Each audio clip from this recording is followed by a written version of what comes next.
A paz do Senhor para todos os irmãos. Damos graças a Deus por estarmos na sua presença mais uma vez, para juntos aprendermos da sua santa e bendita palavra. Quando se fala, irmão, em escatologia, não é um estudo fácil, porque tem muitas linhas. Quem sabe você já ouviu coisas diferentes, pensamentos diferentes. Não é fácil encaixar tudo certinho, principalmente no livro de Apocalipse. Ele não está uma coisa assim, que é em sequência. Às vezes tem coisa que está no começo do livro que vai acontecer mais para frente, e assim, ou vice-versa. Então a gente tem que ter cuidado, mas vamos ver o que Deus tem para nós aqui.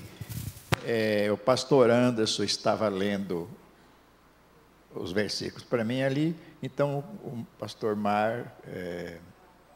Fábio vai cooperar com ele aqui. Então nós vamos estudar hoje, irmãos, sobre a grande tribulação. Terça-feira passada falamos sobre o tribunal de Cristo, onde a igreja vai comparecer para saber se vai ter galardão ou não. Agora aqui nós vamos falar sobre a grande tribulação. Por que a Bíblia chama de grande tribulação? Porque ela é grande em juízos, grande em tempo, e grande porque antes dela não houve nenhuma igual e nem depois vai haver também.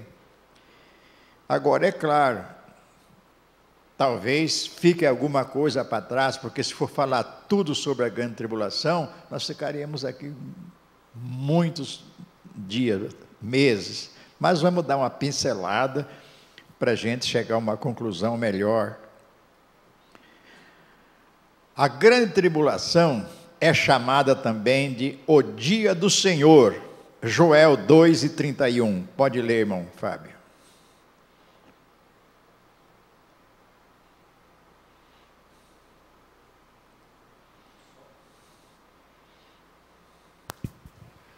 O sol se escurecerá, a lua se tornará vermelha como sangue antes que chegue o grande e terrível dia do Senhor. Então veja que já no Antigo Testamento, o profeta Joel foi usado por Deus, que esse dia do Senhor viria. Esse dia do Senhor é a grande tribulação. Nós estamos vivendo agora o dia dos homens. Eles fazem o que eles querem e pensam que vai ficar tudo barato. Mas um dia Deus vai cobrar. Quando chegar o dia do Senhor, que é o dia do Senhor Jesus Cristo, as coisas vão mudar e eles vão ver as situações que vai ser diferente. Sofonias 1:14 também fala sobre o dia do Senhor. O grande dia do Senhor está perto. Sim, está perto e se apressa muito. Amarga é a voz do dia do Senhor. Clamará ali o poderoso. Se naquela época já estava perto, imagina os irmãos agora.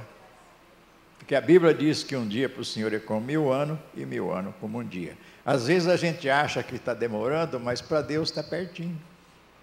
Então, temos outros versículos que poderíamos ler sobre o dia do Senhor, mas esses dois é o suficiente. Segundo lugar, vejamos o dia de vingança, Isaías 63:4. A vingança do Senhor está reservada e não vai falhar. Porque o dia da vingança estava no meu coração, e o ano dos meus remidos é chegado. Então veja bem, Deus usou o profeta Isaías. O dia da vingança está no meu coração, está com ele. Na hora certa vai acontecer e também o dia dos seus redimidos. Deus tem vingança para o povo de Israel, para toda a nação, mas Deus também tem o dia da remissão, onde o povo de Israel também será recompensado por sua santa e eterna misericórdia. Vejamos também na letra C, a ira futura, 1 Tessalonicenses 1:9 e 10. Porque eles mesmos anunciam de nós qual a entrada que tivemos para convosco, e como dos ídolos vos convertestes a Deus, para servir o Deus vivo e verdadeiro, e esperar dos céus a seu Filho, a quem ressuscitou dentre os mortos, a saber, Jesus, que nos livra da ira futura. Agora a palavra já não é mais para Israel, agora é a palavra para a igreja. Jesus que nos livra da ira futura. Sobre a igreja, meus irmãos, não vai cair nenhuma ira.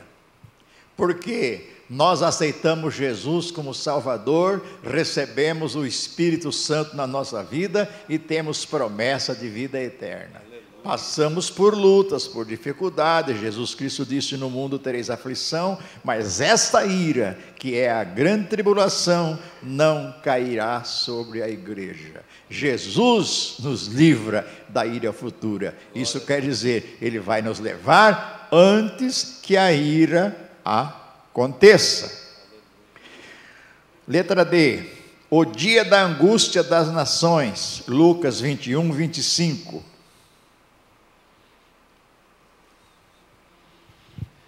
E haverá sinais no sol e na lua e nas estrelas, e na terra angústia das nações, em perplexidade pelo bramido do mar e das ondas. Angústia das nações. Esse coronavírus, irmão, que está por aí, que o povo está assustado, eu creio que vocês ouviram alguns anúncios hoje, que está acontecendo na Itália. Até uma irmã postou um vídeo, a irmã do Circo de Oração de lá, que ela está chorando, a situação está brava. Não pode ir na igreja, as igrejas estão fechadas, as escolas estão fechadas, a situação está brava.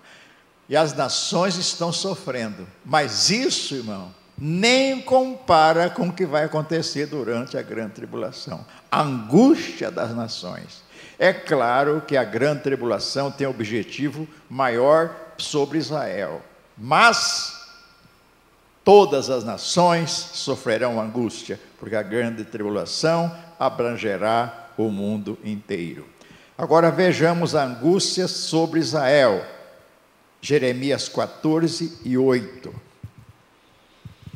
Ó esperança de Israel e Redentor seu no tempo da angústia, por que serias como um estrangeiro na terra e como o viandante que se retira a passar a noite? Então veja bem a situação de Israel. Parece que essa versão não fala de angústia, mas tem outras que falam. A angústia de Israel. Como eu já disse, todas as nações vão serem angustiadas, a grande tribulação vai abranger o mundo inteiro, mas Israel vai ser o alvo do anticristo. Eles vão ser muito angustiados, como nós vamos ver daqui um pouco mais para frente. E a última semana de Daniel. Vamos ver Daniel 9, de 24 a 27. 70 semanas estão determinadas sobre o teu povo e sobre a tua santa cidade, para cessar a transgressão, e para dar fim aos pecados, e para expiar a iniquidade, e trazer a justiça eterna, e selar a visão e a profecia, e para ungir o Santíssimo. Sabe e entende, desde a saída da ordem para restaurar e para edificar a Jerusalém, até ao Messias, o príncipe, haverá 7 semanas, e 72 semanas as ruas e o muro se reedificarão, mas em tempos angustiosos. E depois das 72 semanas será cortado o Messias, mas não para si mesmo. E o povo do príncipe que há de vir destruirá a cidade e o santuário, e o seu fim será como uma inundação, e até ao fim haverá guerra. Estão determinadas as assolações. E ele firmará aliança com muitos por 1 semana, e na metade da semana fará cessar o sacrifício e a oblação, e sobre a asa das abominações virá o assolador, e isso até a consumação, e o que está determinado será derramado sobre o assolador. Daniel recebeu essa revelação de Deus. 70 semanas está sobre o seu povo. Povo quem? Não é a igreja aí, sobre Israel. Então, dessas 70 semanas, 69 já passaram. está faltando uma semana para cumprir essa determinação de Deus que ele disse para Israel. E essa última semana é semana de ano, serão 7 anos. Essa última semana é a grande tribulação. Então ele diz que o anticristo, no caso ele não fala anticristo, mas fala o príncipe que há de vir, ele firmará um concerto com muitos por uma semana. Isso quer dizer, ele vai fazer um concerto com Israel e quem sabe com mais nações por 7 anos, porque não tem cabimento um concerto mundial se fazer com 7 dias, nem os documentos ficam prontos. Então aqui é uma semana de ano. Ele vai fazer um concerto. Os 3 anos e meios primeiro, ele vai mostrar que ele é o bambambam. Vai resolver a situação do mundo, situação financeira e assim por diante. Mas a Bíblia diz que na metade da semana ele vai quebrar o concerto. E aí é que o povo vão ver o que é a grande tribulação. Porque a grande tribulação é os 7 anos, mas os 3 anos e meio final são os piores. Agora, quando se fala em grande tribulação, os estudiosos da escatologia dividem em 3 linhas de pensamento sobre quando ocorrerá a grande tribulação. Primeiro, vem os pré-tribulacionistas. Eles afirmam que a igreja será arrebatada antes da grande tribulação. Nós, assembleianos, somos pré-tribulacionistas. Pode ser que no meio da Assembleia de Deus, e alguns pensam diferente, mas no geral, a maioria são pré-tribulacionistas, que a igreja será arrebatada antes da grande tribulação. Já lemos lá em 1 Tessalonicenses 1, 9 e 10, que ele, Jesus, nos livrará da ira futura. Segundo lugar, outros estudiosos são os midi-tribulacionistas. Eles acreditam que a igreja será arrebatada no meio da grande tribulação. A tribulação começa e lá no meio, talvez mais para frente ou mais para trás, como eles querem pensar, a igreja vai ser arrebatada. E em terceiro lugar, vem os pós-tribulacionistas. O que é que eles acreditam?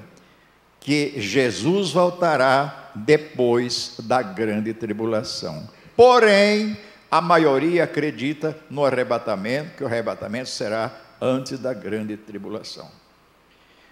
Os midi-tribulacionistas, vamos dizer que tem um pouquinho de razão em algum texto. Agora, os pós-tribulacionistas não têm cabimento. Porque se Jesus vier depois da grande tribulação, quem que ele vai levar? A Bíblia diz que virá o sinal da besta, número 666. Quem não receber, não compra e não vende. E quem receber já está condenado para a condenação eterna. A Bíblia também fala que o anticristo vai colocar a sua imagem no templo. E quem não adorar, vai ser morto. Então, se o arrebatamento for depois da grande tribulação, irmãos, quem vai subir? Não tem ninguém para subir. Quem já foi marcado, vai para o inferno. Quem não foi, morreu. Não tem, Maria, ninguém para subir. Então, essa última ideia aqui é descartada. Mas nós ficamos com a primeira. Jesus virá, aleluia, antes da grande tribulação. A trombeta vai soar e os mortos em Cristo vão ressuscitar, os vivos vão ser transformados, como já estudamos em aulas passadas, e a igreja vai encontrar o Senhor nos ares. Esta é a nossa esperança. Agora vem a pergunta: haverá salvação durante a grande tribulação? Quando eu me converti 50 anos atrás, eles afirmavam categoricamente que não haveria salvação durante a grande tribulação. Quem subiu no arrebatamento subiu, quem não subiu já está condenado. Era a ideia que eles tinham, talvez por falta de uma exegese melhor com respeito ao assunto. Mas a Bíblia nos dá esclarecimento bem certinho que haverá salvação, sim, durante a grande tribulação. Para isso, eu gostaria que o irmão lesse Apocalipse 6, de 9 a 11. E havendo aberto o quinto selo, vi debaixo do altar as almas dos que foram mortos por amor da palavra de Deus e por amor do testemunho que deram. E clamavam com grande voz, dizendo: Até quando, ó verdadeiro e santo dominador, não julgas e vingas o nosso sangue dos que habitam sobre a terra? E foram dadas a cada um compridas vestes brancas, e foi-lhes dito que repousassem ainda um pouco de tempo, até que também se completasse o número de seus conservos e seus irmãos, que haviam de ser mortos como eles foram. Veja bem, João disse, quando abriu o quinto selo, que nós vamos falar depois, eu vi as almas debaixo do altar de Deus clamando: até quando o justo juiz não vingará o nosso sangue? Em outras palavras, nós somos mortos, degolados, torturados, o Senhor vai deixar passar em branco? Foram pessoas que morreram durante a grande tribulação, martirizados, degolados, assim por diante. Então, o texto sagrado que o irmão leu diz que foi dado a eles vestes brancas e dito: repose, porque vai morrer mais gente, até que se complete o número daqueles que vão morrer por causa da palavra de Deus. Porque é o seguinte, irmão, trombeta tocou, Jesus veio, a igreja subiu, aqueles que conhecem a verdade, outros que vão conhecer depois, vão falar: não tem mais jeito, é a última chance, ou eu morro pelo amor de Jesus, ou eu vou para o inferno. Então, irmãos, vai salvar muita gente. Agora, não é fácil. Eu não sei como que vai ser essa tortura, se vão cortar o pescoço de uma vez, se vão metralhar, ou se corta uma orelha, corta um dedo, e vai judiando para ver se a pessoa desiste. Então, haverá sim salvação, muita gente vai salvar-se durante a grande tribulação. Para completar o que eu disse, Apocalipse 7,14. E eu disse-lhe: Senhor, tu sabes. E ele disse-me: estes são os que vieram da grande tribulação, e lavaram as suas vestes e as branquearam no sangue do Cordeiro. O versículo anterior fala que João viu uma grande multidão que ninguém podia contar. E perguntaram para João, o anjo perguntou: quem são esses? De onde vieram? João disse: ó Senhor, tu sabe.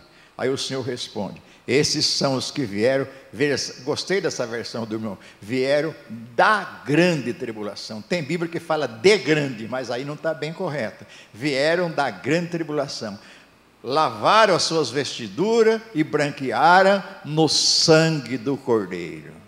Então, explicava-se 50, 40 anos atrás, que a pessoa seria salva pelo seu próprio sangue, porque ia derramar seu sangue. Mas nunca pessoa nenhuma foi salva pelo seu próprio sangue, nem vai ser. Na grande tribulação, o sangue de Jesus vai ter o mesmo efeito que está tendo hoje e sempre teve na salvação dos pecadores.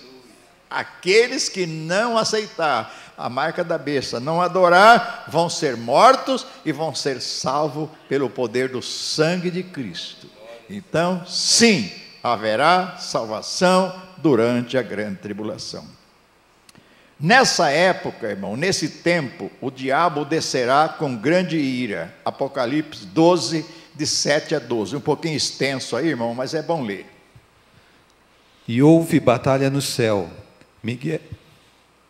Miguel e os seus anjos batalhavam contra o dragão. Perdão, irmãos. Pode ir até o 12. Batalhavam contra o dragão. E batalhavam o dragão e os seus anjos, mas não prevaleceram, nem mais o seu lugar se achou nos céus.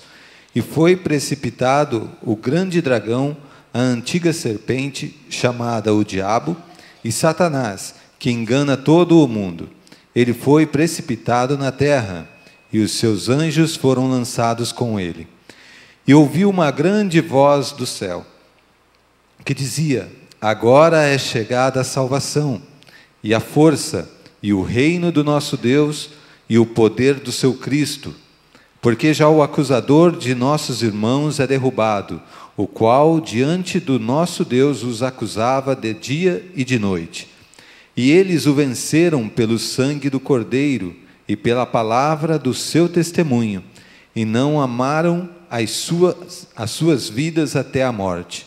Por isso, alegrai-vos, os céus, e vós que neles habitais. Ai dos que habitam na terra e no mar, porque o diabo desceu a vós e tem grande ira, sabendo que já tem pouco tempo. Amém. João viu uma guerra no céu. Céu aqui, irmão, não é onde está Deus. Céu é nos ares. O arcanjo Miguel e os seus anjos batalhando contra o dragão, Satanás e os seus anjos. Essa guerra era para derrubar Satanás e os seus anjos na terra. Mas eles não queriam descer, porque eles ficam lá entre o céu e terra para querer impedir as nossas orações, nosso contato com Deus e assim por diante. Mas a Bíblia diz que Miguel venceu. E eles foram derribados na terra. E a Bíblia diz que ele, Satanás, é o acusador dos irmãos, que fica dia e noite acusando diante de Deus. Mas o último versículo diz que o diabo desceu com grande ira, ou vai descer com grande ira, sabendo que lhe resta pouco tempo.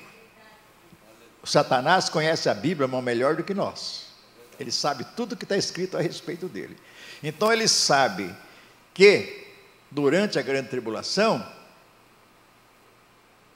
vai faltar pouco tempo para ele ser preso, para ele ser amarrado e depois ser solto da prisão e depois lançado no lago de fogo para toda a eternidade. Então isso vai acontecer durante a grande tribulação.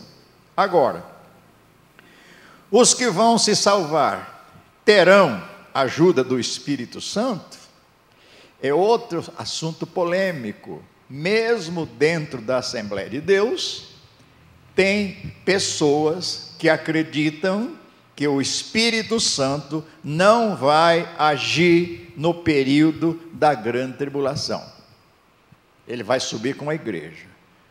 Um dia eu estava ensinando a escola dominical na sede, no tempo do pastor Macedo, e eu falei esse assunto, né? Que o Espírito Santo vai atuar. Um presbítero lá levantou e falou: de jeito nenhum, o Espírito Santo é um anfitrião, ele que vai receber a igreja, ele que vai subir com a igreja. Eu falei: mas irmão, o Espírito Santo é onipresente, ele está em todo lugar ao mesmo tempo. Então eu escrevi aqui assim: claro que sim, ninguém nunca conseguiu e nem conseguirá ser salvo sem a ajuda dele, do Espírito Santo.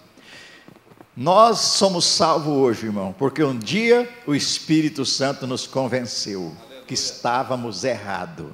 Então, os irmãos já imaginaram, quem é que vai deixar cortar o pescoço sem a força dele, sem a ajuda dele? Ninguém. Ninguém vai suportar uma tortura, como aconteceu no passado. Muitos irmãos que foram mortos, e alguns deles morriam cantando hino, alegre porque iam morrer pelo amor de Cristo. Por que isso? Porque o Espírito Santo lhe deu força, porque o Espírito Santo lhe deu graça. É como aquele pai da igreja, que já tinha 80 e poucos anos, e ele foi condenado à morte, por causa de ser crente. E foi levado numa carroça até o lugar da execução. E no caminho o carroceiro falou para ele: homem, tenha dó de você, nega o teu Cristo, você vai ter uma morte dolorosa. Ele disse: como eu vou negar o meu Cristo, que há 80 anos tem me abençoado e tem me ajudado? Pode tocar a carroça, eu vou lá e não vou negar. E muitos outros irmãos. Então, sem a ajuda dele, ninguém é salvo, nem agora e nem na grande tribulação. Alguém é contra essa ideia, dizendo que o Espírito Santo vai com a igreja, e quem quiser salvar por própria conta, ou por conta própria. Não existe salvação nesse sentido. Espírito Santo vai atuar, vai haver batismo com o Espírito Santo, vai haver renovação. Eu creio, pastor Anderson, que vai surgir uma igreja muito poderosa durante a tribulação. Vocês já imaginaram? Jesus veio e levou a igreja ficou fechada, o dia de culto, não tem ninguém aqui, mas os que ficaram, onde é que eles vão? Eles vão procurar refúgio na igreja. Vai ficar pastores, vai ficar obreiros, e eles vão se reunirem e vão dizer: o que vamos fazer agora? Então eles vão clamar, e quando eles clamar, Deus enviará o Espírito Santo para ajudar. Pode falar, meu irmão.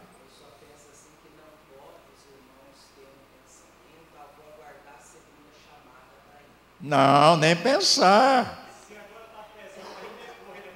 É como eu já disse, irmão, vai ter que dar a vida, não vai ser fácil. O Espírito Santo é onipresente, ele está em todos os lugares ao mesmo tempo. Paulo disse que há um que resiste, o anticristo, até que do meio seja tirado ou afastado, que é o Espírito Santo. 2 Tessalonicenses 2, 7 e 8. Veja o que Paulo disse. Porque já o mistério da injustiça opera.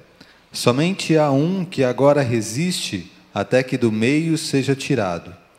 E então será revelado o iníquo, a quem o Senhor desfará pelo assopro da sua boca e aniquilará pelo esplendor da sua vinda. Então Paulo disse: há um que está resistindo o Espírito Santo. O espírito dele, do anticristo, já está no mundo, mas tem um que está segurando ele, que é o Espírito Santo. Na verdade, irmãos, depois que a igreja for arrebatada, o Espírito Santo deixará de restringir o anticristo, porque agora é para ele manifestar, chegou o tempo. Porém, isso não quer dizer que ele não vai ajudar aqueles que desejarem se salvar durante o período da grande tribulação. Então, na Bíblia, Scofield não fala tirado, fala afastado. Ele vai deixar de restringir, e tem uma explicação embaixo muito boa, muito clara. Seria mais ou menos o seguinte: que nessa reunião aqui não pudesse entrar ninguém. Irmão Geraldo está na porta, a pessoa chega ali e diz: não, aqui você não entra. Terminou o culto, irmão Geraldo sai da porta. Quem quiser entrar, pode entrar agora, porque já terminou a reunião. Então, assim que a igreja for arrebatada, o Espírito Santo deixará de restringir o anticristo. É o momento dele se manifestar. Então,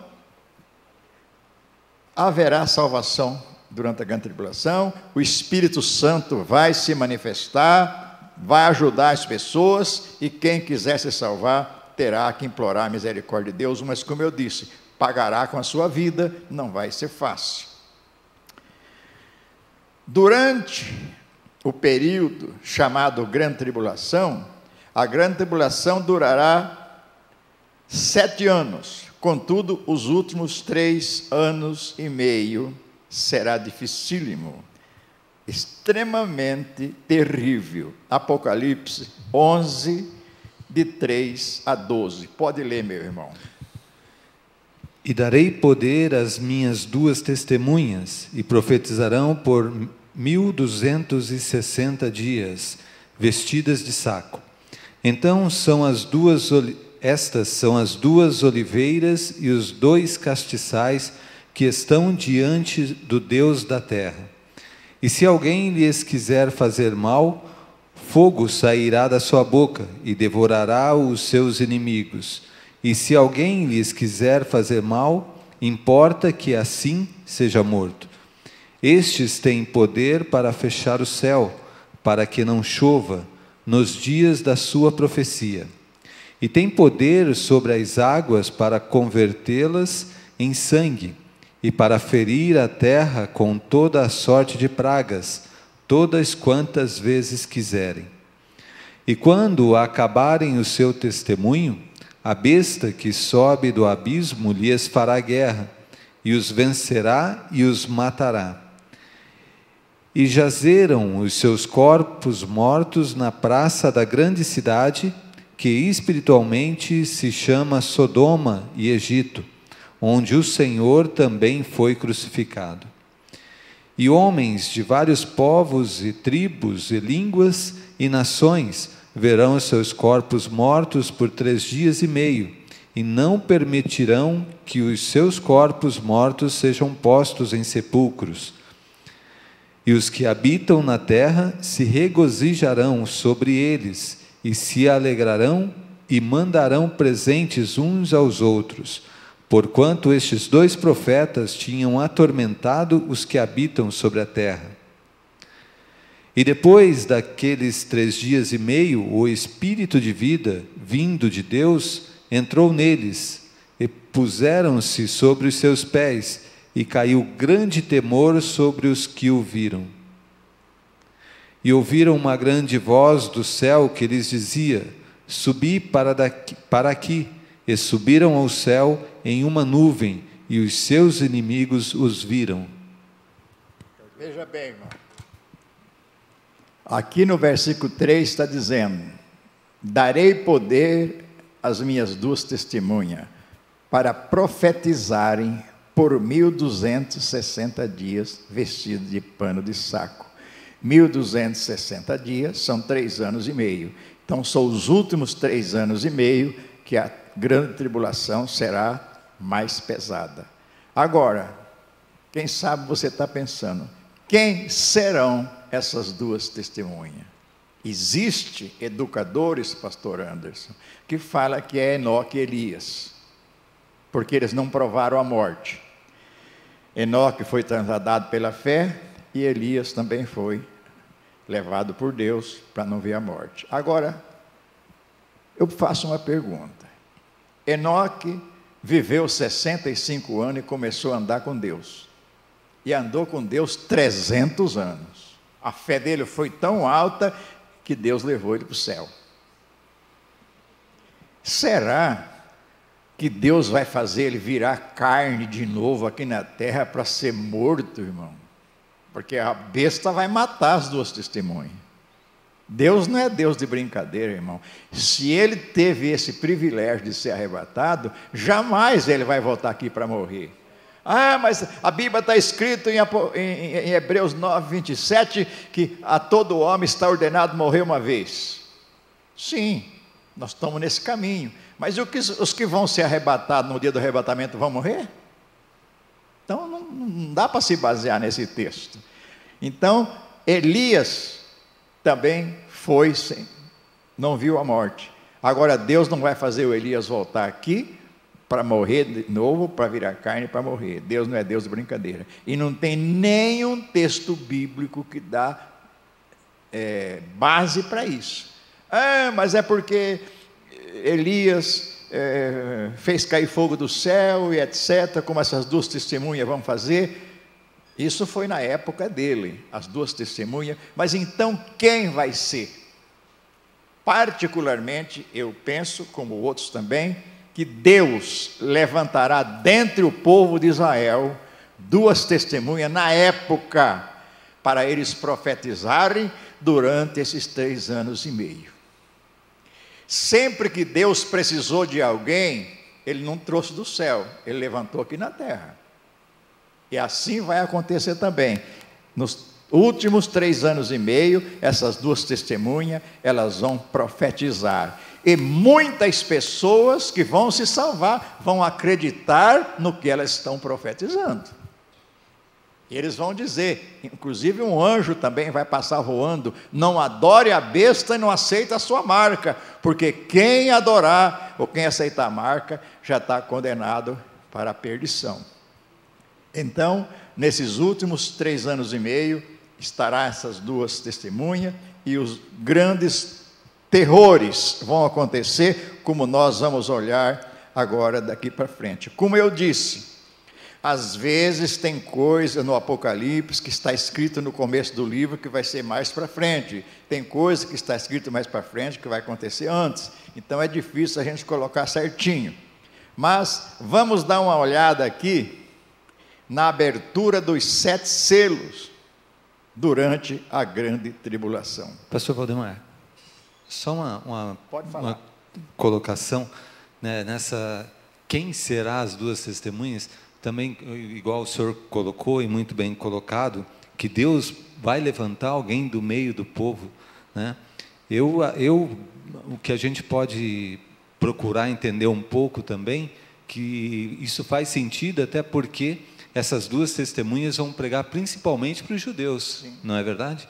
Então, para os judeus hoje acreditarem quer dizer, eles viveram com Cristo, não acreditaram que Cristo era o Messias, né? Imaginem o que Deus vai fazer essas duas testemunhas para pregar para eles, para muitos se converterem, né, a Deus, sabendo que o caminho é esse para o céu, né? Então eu também vejo dessa forma, que Deus vai acabar levantando, inclusive do meio deles, para que eles acreditem, porque hoje, para o Evangelho chegar a atingir um judeu, é muito complicado, é muito difícil, né?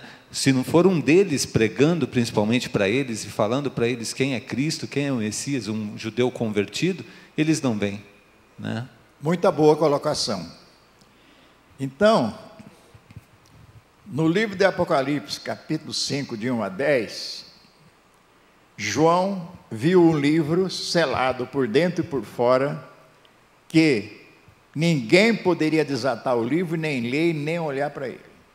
E João disse: eu chorava muito, porque ninguém no céu, na terra foi capaz.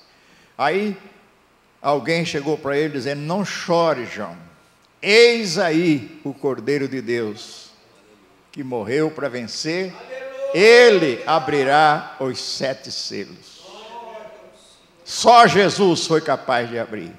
E quando ele abriu os 7 selos, João viu o que estava escrito. Vejamos Apocalipse 6, 1 e 2.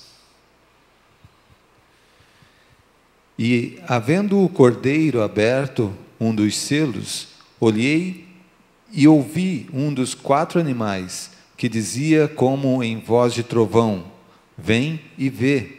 E olhei, e eis um cavalo branco, e o que estava sentado sobre ele tinha um arco, e foi-lhe dada uma coroa, e saiu vitorioso e para vencer.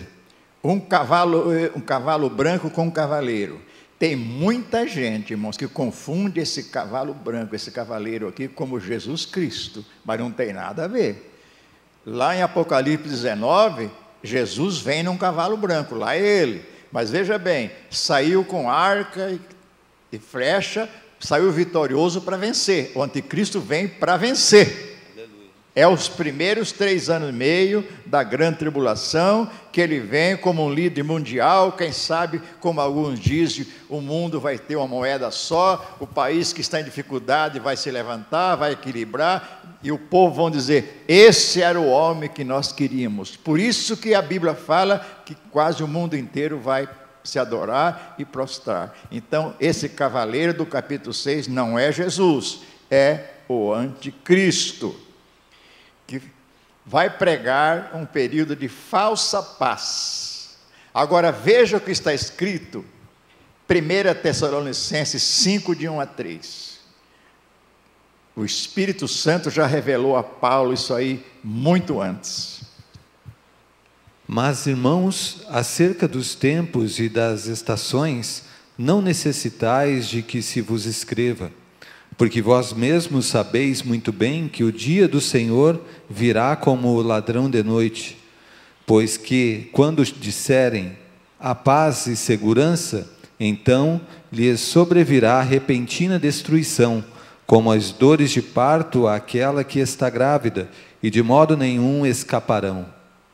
Então, nesses primeiros 3 anos e meio, eles vão se achar que estão numa paz, falsa paz. Mas quando eles acharem que essa paz está correta, virá repentina destruição. Quando o anticristo quebrar o conselho com Israel e com as demais nações, se for o caso, aí ele vai mostrar o outro lado dele, mostrar outra face dele, aí eles vão ver, como dizem por aí, o que é bom para tosse. Segundo selo, versículo 3 e 4.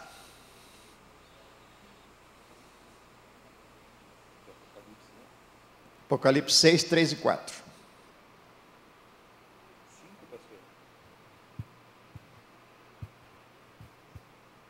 É 6, 3 e 4 ou é 5, pastor? Não, agora é 6. É 6? É que aqui na apostila está Capítulo 5. 6, 3 e 4. Tá. E havendo aberto o segundo selo, ouvi o segundo animal dizendo: Vem e vê.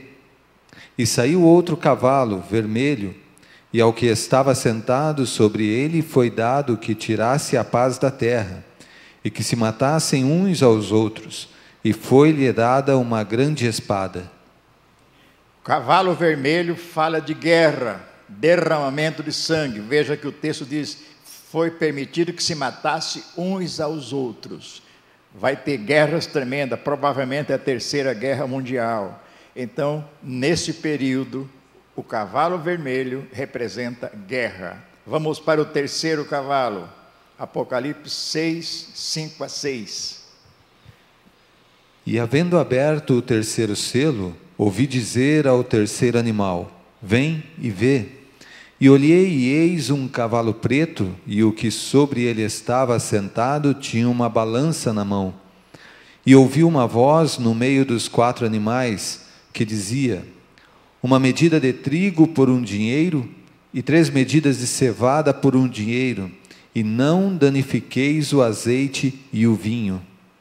Veja bem, o cavalo preto fala de fome por causa da guerra. O alimento será escasso. Sempre que há uma guerra, há fome depois, que eles destroem tudo, tira o controle dos alimentos e assim por diante. Então, está dizendo ali que uma medida de trigo por 1 dinheiro. 1 dinheiro naquela época era o salário de um dia. Um salário de um dia hoje varia entre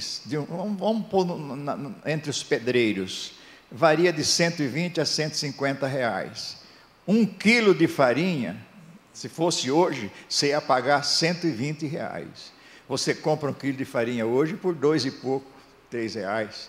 Mas no período da grande tribulação vai estar tão faltoso, tanta falta de alimento, que eles vão pagar caríssimo. Então, tudo isso acontecerá quando for aberto o terceiro selo. Esse cavalo preto está indicando fome no mundo. 4º selo, Apocalipse 6, 7 e 8, cavalo amarelo. E havendo aberto o 4º selo, ouvi a voz do 4º animal, que dizia: Vem e vê. E olhei, e eis um cavalo amarelo, e o que estava sentado sobre ele tinha por nome Morte, e o inferno o seguia. E foi-lhes dado o poder para matar a 4ª parte da terra, com espada, e com fome, e com peste, e com as feras da terra. Veja bem, cavalo amarelo, morte, espada, fome, peste e feras. Eu estava dando um estudo lá na Vila Nova sobre esse assunto, e me lembra que o pastor Anderson ajudou nessa parte. Parece que feras aqui não é somente animais, mas seria bactérias, né? Uma bactéria forte, talvez pior do que o coronavírus hoje.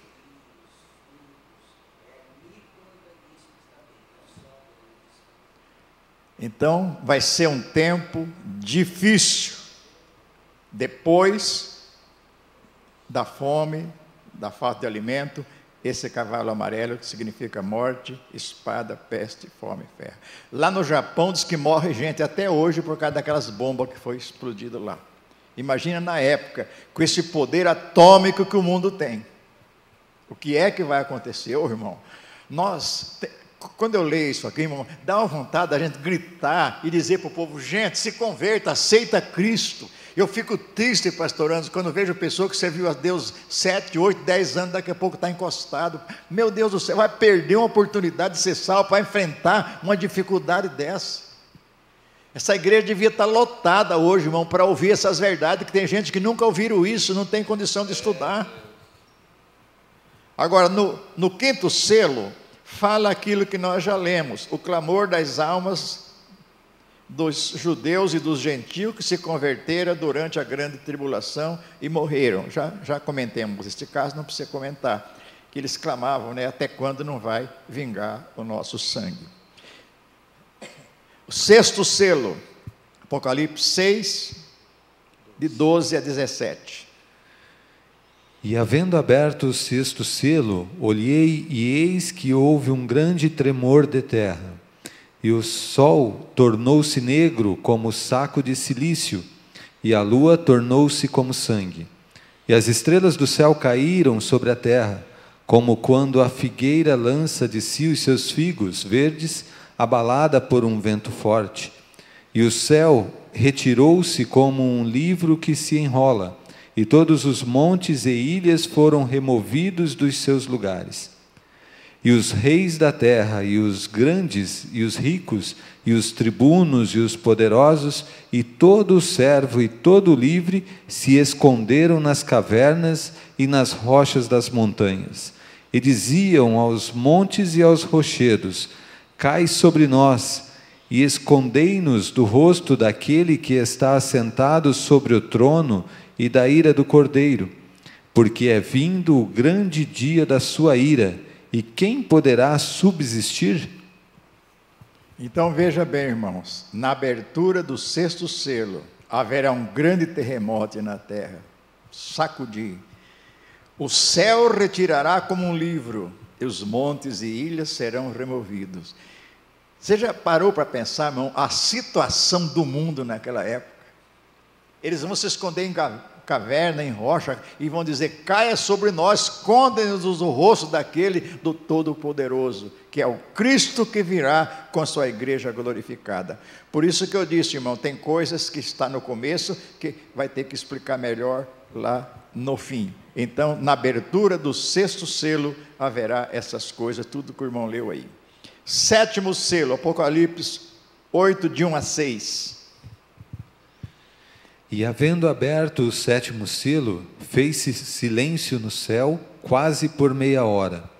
E viu os 7 anjos que estavam diante de Deus, e foram-lhes dadas 7 trombetas.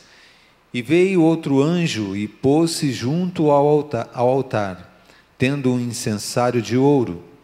E foi-lhe dado muito incenso, para o pôr com as orações de todos os santos sobre o altar de ouro que está diante do trono. E a fumaça do incenso subiu com as orações dos santos, desde a mão do anjo até diante de Deus. E o anjo tomou um incensário e o encheu do fogo do altar e o lançou sobre a terra. E houve depois vozes e trovões e relâmpagos e terremotos. E os 7 anjos que tinham as 7 trombetas prepararam-se para tocá-las.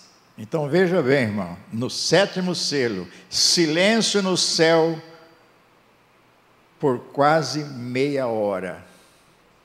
Tão séria que era a situação que viria depois do sétimo selo. Foi um silêncio. É como você está num lugar e você vê acontecer qualquer coisa que todo mundo fica a boca aberta, parado. Ninguém consegue falar nada.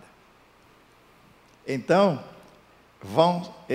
João viu no sétimo selo 7 anjos, cada um com uma trombeta para tocar. E ele viu também as orações dos santos que subiram diante de Deus como um incenso. Não pensa, irmão, que a sua oração fica perdida no espaço não, viu? Pode ser que você não tenha uma resposta na hora, mas a sua oração subiu perante Deus. Deus está ouvindo todas as orações.